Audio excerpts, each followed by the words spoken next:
सभी भक्तों को मेरा जय श्री कृष्ण, जय सिया राम, जय जय श्री राधे। आज का विषय है, क्या कोई हम पर जादू टोना कर सकता है? इससे कैसे बचें? जब हमारे कर्म बिगड़ते हैं तो कोई जादू टोना करे या न करे, हम वैसे ही परेशान रहते हैं। बुरी दशा आने से पहले ही बुद्धि बदल दी जाती है। जाको प्रभु दारुण दुख देही, ताकि मति पहले हर लेही। रामचरितमानस में ये लिखा हुआ है। जब हमें दुख भोगना होता है तो हमारी बुद्धि हमें धोखा देने लगती है। हमें ऐसा लगता है कि किसी ने कुछ कर दिया है। ऐसे में आपके आसपास भी कुछ लोग मिल जाएंगे जो इस बात से सहमत होंगे कि आप पर जादू टोना किया गया है, और आप इस विचार में फंसकर और अधिक परेशान हो जाएंगे। काहू न को सुख दुख कर दाता, निज कृत कर्म भोग सबु भ्राता। कर्मों का प्रभाव, जादू टोना नहीं, हमारे कर्म ही हमें दर्द देते हैं। नाम जप से हम अपने कर्म सुधार सकते हैं और हर विघ्न से पार पा सकते हैं।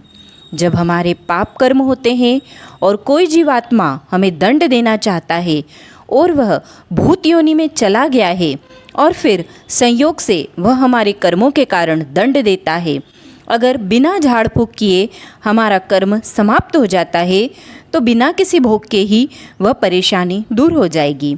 इसी प्रकार रोग आ सकते हैं या किसी व्यक्ति से कोई अप्रिय घटना घट सकती है। जैसे हम बिना किसी दुश्मनी के कहीं जा रहे हों और अचानक किसी छोटी सी घटना से मार पिटाई हो जाए, जिससे नई दुश्मनी पैदा हो जाती है। भूत प्रेत का सवार हो जाना, शरीर में रोग आ जाना, एक्सीडेंट हो जाना या किसी व्यक्ति से अचानक द्वेष पैदा हो जाना, यह सब हमारे कर्मों का ही परिणाम होता है। अगर हम अपने कर्म सुधार लें तो सब ठीक हो जाता है। अगर हमारे कर्म खराब हैं तो हर कदम पर परेशानी ही आएगी, और अगर हमारे कर्म अच्छे हैं तो शमशान में भी भूत प्रेत से कोई डर नहीं रहेगा। नाम जप करें, भगवान के स्मरण से सब ठीक हो जाता है। हनुमान चालीसा में भी लिखा है, भूत पिशाच निकट नहीं आवे, महावीर जब नाम सुनावे। निर्भय रहो, नाम जपते रहो, और जो भी मानसिक या शारीरिक दुख हो वह हमारे कर्मों का ही परिणाम होता है। अगर हमें भगवान पर भरोसा है और हमारा ध्यान भगवान में लगा हुआ है तो कोई भी दुख हमें परास्त नहीं कर सकता। अगर भगवान का चिंतन नहीं हो रहा और शरीर स्वस्थ है, साथ ही सभी व्यवस्थाएं भी हैं, फिर भी अंदर से आपको बेचैनी महसूस होगी। आपकी इच्छाएं आपको जलाएगी और आपका गलत चिंतन आपको और दुखी करेगा। दूसरी ओर अगर भारी कष्ट के बावजूद भगवान का चिंतन हो रहा है तो आपके जीवन में एक अलौकिक शांति बनी रहेगी। जिस घर में नाम जप होता है, ठाकुर जी का चरणामृत उतरता है, उनका स्नान होता है, उनको भोग लगता है, वहाँ विघ्न डालने वाले विनायक प्रवेश नहीं कर सकते। उस घर की रक्षा स्वयं दिव्य शक्तियाँ करती है। अपने घर में नाम कीर्तन कीजिए, और यदि कभी किसी संत का चरणामृत मिल जाए तो उसे अपने घर में छिड़क दीजिए। भूत प्रेत केवल उन्हीं पर प्रभाव डालते हैं जिनका स्वभाव भूत प्रेतों जैसा होता है। मांस खाने वाले, शराब पीने वाले और व्यभिचार करने वाले भूत प्रेतों जैसे ही होते हैं।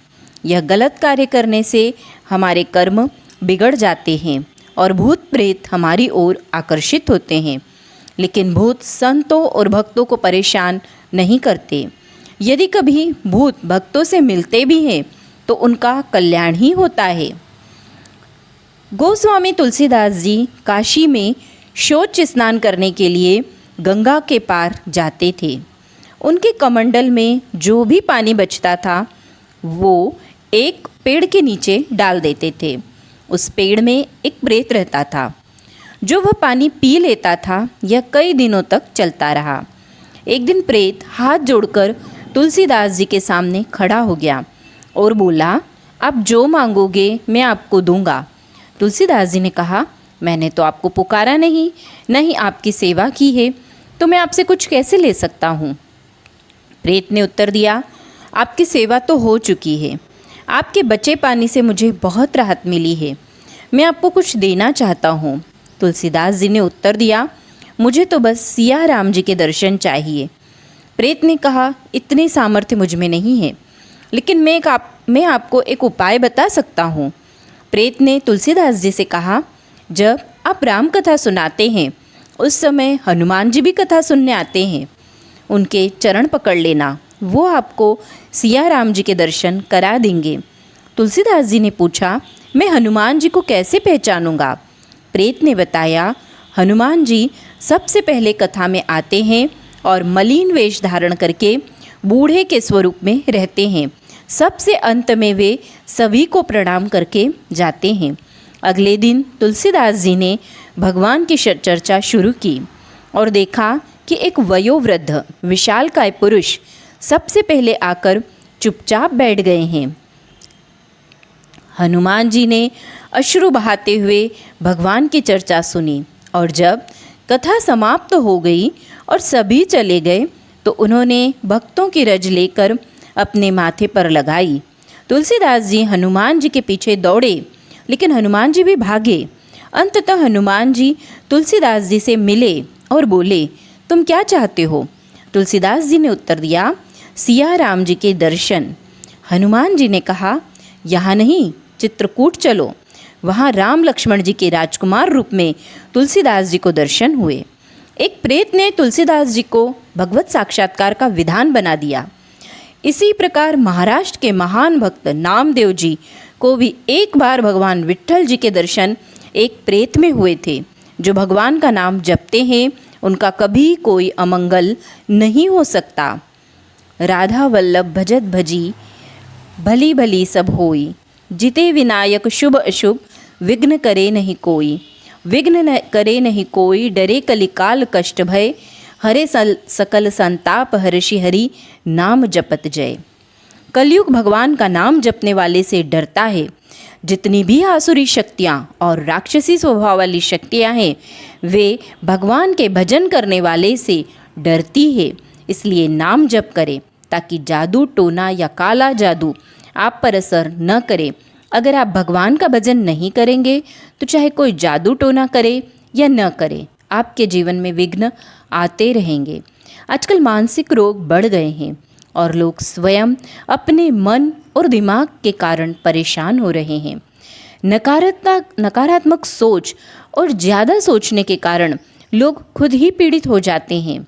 व्यर्थ का चिंतन न करके हम राम कृष्ण हरि या राधा राधा का जप करें ताकि सर्व मंगल हो।